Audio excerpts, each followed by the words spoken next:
Hello, on se retrouve aujourd'hui pour un book haul, mais comme je suis un boulet, c'est un book haul du mois d'avril, mai et juin, et je vous assure qu'il y en a pas qu'un.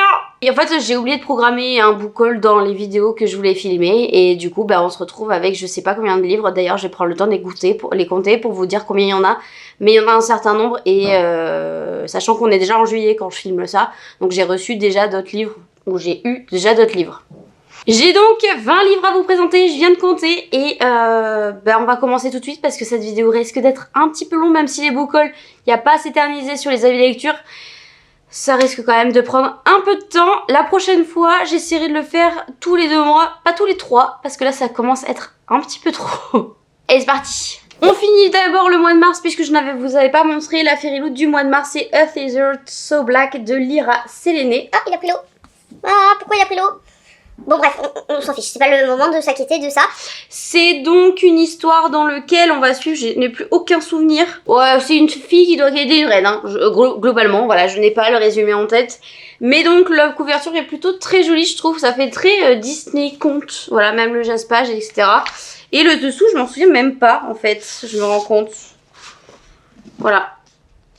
Je n'en ai absolument pas entendu parler, j'ai même pas vu d'avis sur ce livre en Fairyloot, donc je sais même pas trop à quoi m'attendre.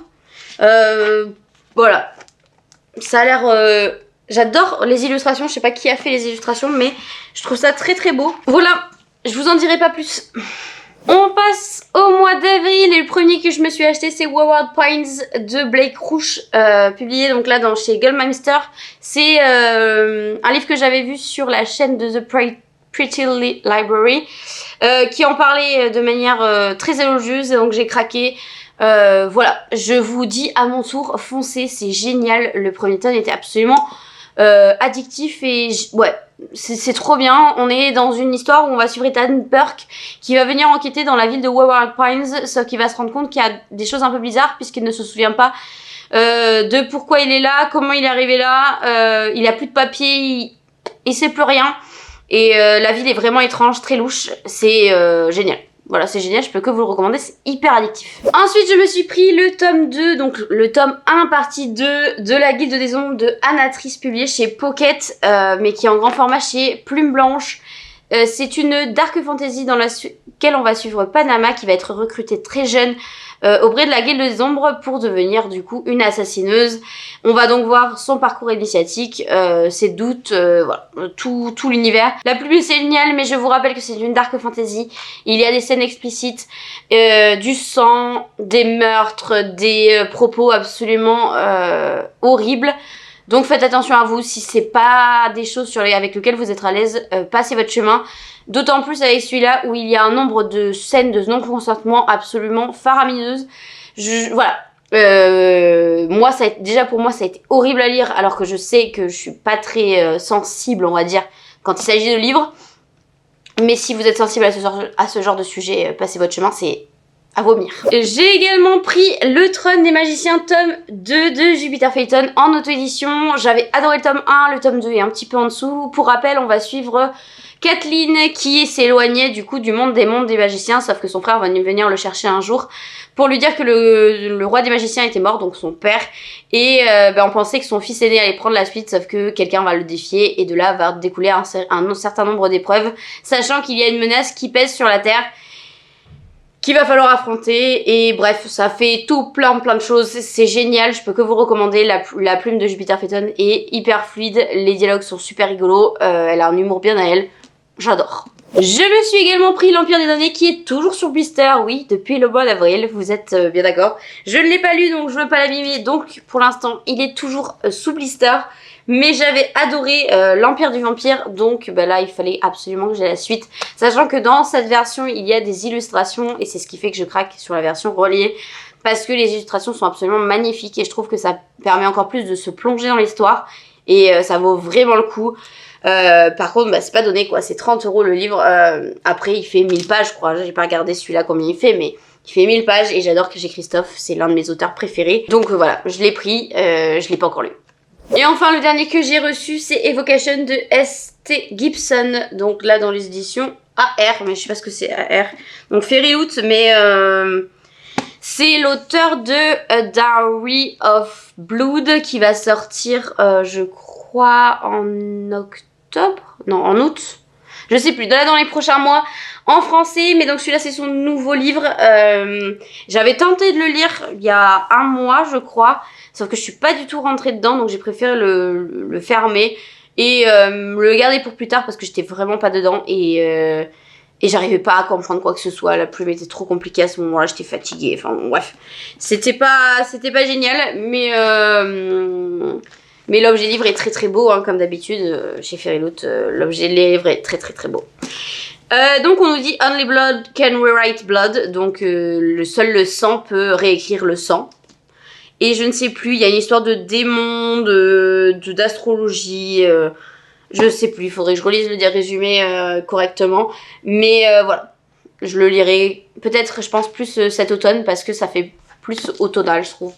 Voilà, donc j'ai pas réussi à le sortir pour le moment. On passe au mois de mai et c'était le mois de mon anniversaire, donc il y a quelques livres que je vais vous présenter là que j'ai reçus lors de mon anniversaire, comme par exemple celui-ci, donc la première partie de Un jour de nuit tombé en poche, donc qui est donc le préquel du Prieuré de l'Oranger de Samantha Shannon, une autrice que j'adore. Je suis actuellement aussi en train de lire comment ça s'appelle?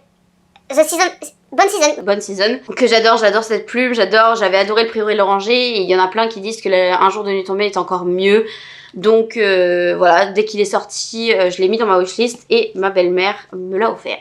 J'ai également reçu L'âme du vent de Amandine Grosso chez Imeris Éditions. J'avais participé à la campagne Ulule et donc je l'ai reçu au mois de mai. C'est une fantaisie orientale dans laquelle on va suivre Baya qui sait lire l'avenir dans le vent et elle va devoir partir sur les routes pour comprendre ce qui se passe au niveau des affamés. Les affamés, c'est donc une maladie qui se répand dans les bas-fonds de la ville. Et de là va découler un long périple pour Baya avec des rencontres, des questionnements et son combat contre le vent. Enfin bon bref, c'est très cool. Moi j'ai passé un excellent moment. Par contre faites attention, la plume est très particulière puisqu'elle est très travaillée, très recherchée. Peut-être un peu trop poussée à certains moments et ça freine certains lecteurs. Donc si vous aimez pas trop les plumes très travaillées, très lyriques, passez votre chemin parce que ça l'est beaucoup et je pense que ça risque... Et ça risque de vous déranger dans votre lecture. Mais sinon, l'histoire en elle-même est vraiment très très chouette. J'ai également reçu de la part de mon frère L'épée dans l'enclume de Marie Mancoussi. Donc c'est une nouvelle autrice qui arrive, je crois, dans les Twisty Tales. Puisque de mémoire, ça me dit rien son nom. C'est donc la réécriture de Merlin. Donc on nous dit « Et si Arthur n'était pas destiné à être roi ?» Et voilà. Donc c'est à propos de Merlin le Chanteur. Je ne l'ai pas encore lu. En fait, j'ai pas lu les deux derniers Twisty Tales qui sont sortis. Donc celui sur la Fée Bleue donc, dans Pinocchio et celui-ci, je ne les ai pas encore lus. Mais je sais que ça se lit très vite. Donc dès que j'ai envie d'un peu de Disney, de réconfort en général, je vais m'en chercher un. Mais il m'en reste que deux. Actuellement, je crois qu'il y a aussi Les Indestructibles. Puis il vient juste de sortir. Mais je ne l'ai pas encore. C'est mon frère qui me les offre. Alors du coup, j'attendrai Noël. Je l'aurai probablement à Noël. La Fairyloot du mois de mai, c'était The Honey Witch de Sidney J. Childs, donc qui est une cozy fantasy dans laquelle on va suivre Marigold qui va être appelée dans le cottage familial pour devenir la prochaine sorcière de miel. Sauf qu'avec cette dénomination, il y a une malédiction qui va avec, c'est-à-dire que personne ne peut tomber amoureux d'elle. Et elle va croiser sur sa route Lottie qui ne croit absolument pas à la magie, qui est très sceptique, et Marigold va tout faire pour lui montrer que la magie existe bel et bien. Et de là va découler une jolie histoire. J'ai passé un bon moment, mais sans plus. La première partie du livre est très très très très longue. La deuxième partie vaut vraiment le coup, mais il faut s'accrocher pour les premières pages parce que c'est pas grand chose et ça tourne un peu en rond. J'ai également reçu à mon anniversaire par ma belle-mère A River Enchanted de Rebecca Ross, donc l'autrice de 10 000 réalités. C'est un livre que j'ai très envie de découvrir puisque j'ai adoré la plume de Rebecca Ross qui est très accessible en anglais. Et donc là on va suivre deux personnages de mémoire, Adaira et Jack, qui sont d'anciens ennemis de jeunesse je crois, qui vont devoir s'allier pour comprendre ce qui se passe au niveau des fantômes. Et c'est tout ce que je sais pour le moment. La couverture est très belle. Je trouve qu'en fait, ils ont fait une liaison entre le devant et le dos. et je trouve que ça rend super bien. J'adore cette couverture et j'ai très hâte de le découvrir, même si ça fait pas autant de bruit que Divine Réalité, celui-là me fait très très envie. Je me suis aussi procuré en mai 2 des titres que je dois lire dans le cadre des 12 livres à lire, pas 12 pour ta copine. Le premier c'est Vespertine de Margaret Rogerson chez Big Bang. J'ai très hâte de le lire celui-là, mais je pense que je vais me le garder pour cet automne. Parce qu'il y a quand même une vibe hein, entre les corbeaux, la magie, le fait que ce soit sombre, etc.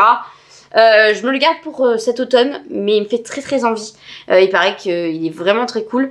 Je sais pas vraiment de quoi ça parle, je sais juste qu'il y a des soldats qui sont possédés, je crois. J'en sais pas plus. J'ai un peu envie d'y aller à l'aveugle, mais il y a tellement de gens qui me l'ont recommandé que je pense qu'il va vraiment me plaire. Enfin, j'espère. On verra quand je l'aurai lu. Et toujours dans ce cadre-là, je me suis également pris La vie invisible d'Abdi Larue sur Vinted, donc il est un peu abîmé. Je sais pas ce qu'ils avaient fait, Lumen, avec cette couverture, mais c'est très très fragile. Du coup, il y a beaucoup d'exemplaires en fait sur Vinted qui sont très très abîmés. Donc là, j'ai pris le moins abîmé du lot. Je ne sais pas vraiment de quoi ça parle. Je sais qu'on est dans les années 1700, je crois, et qu'il y a des fantômes de mémoire, c'est pareil. Mais je me le garde aussi pour cet automne, mais c'est une sacrée bricasse. Après, c'est écrit quand même assez gros, et il y a vraiment 2 teams. Il y a ceux qui ont détesté, qui se sont ennuyés. Il y a la team, c'est un énorme coup de cœur. Vraiment, c'est génial. Alors, Vivi Schwab, je suis un peu partagée, parce qu'il y a des livres que j'adore d'elle. Par exemple, j'adorais Ficus, le premier tome. Le deuxième, j'ai détesté, j'ai abandonné. Shades of Magic, j'ai adoré la saga, même si le premier tome m'avait moins plu. J'ai détesté Galante. Donc celui-là, de quel côté va-t-il se situer? Je ne sais pas du tout. Et en même temps, je me dis, il y a eu tellement des beaux coups de cœur, et vu que c'est un peu contemplatif, je me dis qu'il y a des moments où j'en ai un peu besoin. Donc ça peut marcher avec moi, je pense. Je pense que ça peut marcher. Voilà. Si jamais vous l'avez lu, dites-moi dans quel team vous êtes situé. Est-ce que vous êtes plutôt du côté j'ai détesté, je me suis ennuyée, ou du côté c'était trop bien, ah là là la vie. Ça se dit? Je sais pas quoi, je crois pas. On passe au mois de juin et pareil, c'est à peu près le même nombre de livres qui ont rejoint ma pile à lire. Ce mois-ci, le premier c'était forcément la deuxième partie d'Un jour de nuit tombée, puisque c'est un seul et même tome, il fallait absolument que j'aie 2 parties pour pouvoir commencer. Normalement c'est ma prochaine lecture, on verra si je le sors vraiment de là finalement ou pas, mais j'ai vraiment très hâte de lire, et en plus je l'ai placé dans le cadre du Magicarium Book Challenge. Mais d'ailleurs qui est terminé. Je sais plus, c'était mai-juin ou juin-juillet. Faut que j'aille regarder. Parce que dans ce cas-là, j'aurais peut-être du coup perdu. J'aurais pas lu. Il y a 2 livres que j'ai pas lu. Un jour de nuit tombée et Le chant des voiles que j'ai pas lu. Bon, je sais pas. Faudrait que j'aille me renseigner. Mais effectivement, il va peut-être falloir que je me pose la question. Enfin, en tout cas, dans tous les cas, je vais le lire. Ça change rien, au final. Je me suis également pris Les Sirènes de Malibu de Taylor Jenkins Reid. Je lis un Taylor Jenkins Reid par été. Je ne sais pas pourquoi, c'est la période dans laquelle j'ai envie de sortir des livres de cette autrice. Donc l'été dernier, j'ai lu Daisy Jones and the Six. L'été d'avant, j'ai lu Les 7 maris d'Evelyn Hugo. Et donc cette année, ça sera Les Sirènes de Malibu, dans lequel on va suivre une famille qui paraît toute lisse, parfaite. Et lors d'une soirée où tout le monde rêverait d'être invité, tous les secrets de cette famille vont être révélés. Et finalement, cette famille n'est peut-être pas aussi belle que ce qu'elle laisse paraître au premier abord. Et j'ai très hâte de lire, parce que la plume de Taylor Jenkins Reid, elle est addictive et elle nous plonge tellement dans ses histoires. T'as l'impression d'être à côté des personnages. Enfin vraiment, j'ai trop hâte de lire. Par contre, j'attends que le soleil arrive, parce que là, actuellement, vous devez le voir d'ailleurs à la caméra, la luminosité est pas top. Il fait un peu dégueu dehors, alors qu'on est le 7 ou 8 juillet. C'est ça. Quand est-ce que le soleil arrive? Quand je vais mettre à pleurer. La fille jamais dans la bûche. Je me suis également pris le dernier et ultime tome des 7 sœurs que j'ai lu entre temps. Je l'attendais avec tellement d'impatience que forcément il n'allait pas rester dans ma pile à lire très longtemps. C'était le moins bien, peut-être pas le moins bien, mais l'un des moins bien de cette série. Mais je suis contente de l'avoir clôturé. Franchement, lisez Les 7 sœurs, c'est trop bien. Pour rappel, on suit donc 6 sœurs qui ont perdu leur père adoptif. Et donc à sa mort, il leur a laissé à chacune d'entre elles une lettre et des coordonnées géographiques pour retrouver leurs racines, puisqu'elles ont été adoptées. Et donc dans chaque tome, on va suivre une des sœurs. On va suivre une partie au présent, donc une personne qui est affiliée à sa famille, sa grand-mère, son arrière-grand-mère, voilà. Et une partie au présent, et comme ça sur 7 tomes. Et donc celui-là, il conclut la saga puisqu'il parle directement du père adoptif. Voilà, je suis très contente de l'avoir lu, je peux que vous la conseiller, lisez cette saga. Je me suis également pris La femme de ménage de Freida McFadden dans les éditions J'ai lu, j'ai adoré. C'était un thriller alors que j'en ai très peu. C'était génial, hyper addictif, apparemment pour rentrer dans les thrillers, c'est génial. Donc si vous ne l'avez pas lu, je ne peux que vous inciter à essayer de le faire parce que j'ai passé un excellent moment. Je l'ai lu en 3 heures, je n'ai pas pu lâcher ce bouquin et après c'est court, il fait 400 pages en poche, donc ça se lit très vite. Foncez, je ne peux que vous le conseiller. J'ai également reçu en service presse par le label Calix The Hurricane Wars de Thea Ganson que j'ai absolument adoré. On va donc suivre Talazine qui manie le pouvoir de la lumière et Alari qui manie le pouvoir de l'ombre de la nuit. Et l'Empire de la Nuit fait la guerre au reste du monde et l'Empire dans lequel elle vit, Talazine va s'effondrer, elle va devoir s'exiler dans une autre ville et de là va découler un certain nombre de complots politiques, de stratégies et une relation très bizarre entre Talazine et Alaric. Je peux que vous le conseiller, j'ai passé un excellent moment, c'était génial. Il y a des moments qui sont un peu plus lents et c'est ce qui a souvent été reproché sur les réseaux sociaux de ce que j'ai vu. Mais moi j'étais complètement dedans, j'étais complètement immergée, j'ai trouvé ça génial. Les rebondissements, les personnages, l'univers. J'espère qu'on en aura encore plus dans le tome suivant. J'ai qu'une hâte, c'est de lire la suite. Forcément, en ayant adoré le tome 1 de Wayward Pines, j'étais obligée de prendre le tome 2 que j'ai lu il y a quelques jours à l'heure où je vous parle et c'était génial. J'adore cette saga, c'est super addictif. Vous ne pouvez que vous laisser tenter. Franchement, apparemment il y a eu aussi une série que j'ai pas encore vue. Si vous n'avez pas vu ni la série ni le livre, lisez le livre, il est génial. Et pour le coup, ça se lit très très vite. Ça fait moins de 400 pages, c'est de la version poche qui est assez gros. Donc ça se lit très bien. Foncez, c'est génial. Si je n'arrive pas à vous convaincre, allez sur la chaîne de The Pretty Library qui saura vous convaincre. Vous verrez, c'est génial. Et enfin, la Fairy Loot du mois de juin, côté adulte, c'était The God and the Gummio de Sophie Kim. Donc dans les éditions Otherscape de Fairy Loot, je suis pas très fan de ce jazz page. Je sais pas à quoi en penser. Je trouve que la couverture est très belle. Mais le Jaspa, je suis vraiment pas fan. Et en plus, avec ce violet qu'ils ont mis en dessous, je sais pas quoi en penser. Je suis vraiment pas, ouais, je suis pas convaincue. Voilà, je suis pas convaincue. Pour le coup, moi qui dis que quasiment tous les livres Fairy Loot sont beaux, celui-là, je suis mitigée. Voilà, je suis mitigée. Ça m'empêchera pas d'essayer de le lire. Mais ouais, ce Jaspa, c'est pas ma cam. Clairement pas. Et voilà, je vous ai montré les réceptions de ces 3 derniers mois. J'ai pas inclus juillet dedans. J'essaierai de faire un book haul beaucoup plus rapidement pour qu'il y ait moins de livres et que ce soit un petit peu moins indigeste. J'ai essayé d'aller à l'essentiel et d'être assez rapide. J'espère que vous avez passé un bon moment avec moi. Si c'est le cas, n'oubliez pas de commenter, de liker ou de vous abonner. Je vous souhaite une excellente semaine, voire une demi-semaine. Et prenez soin de vous.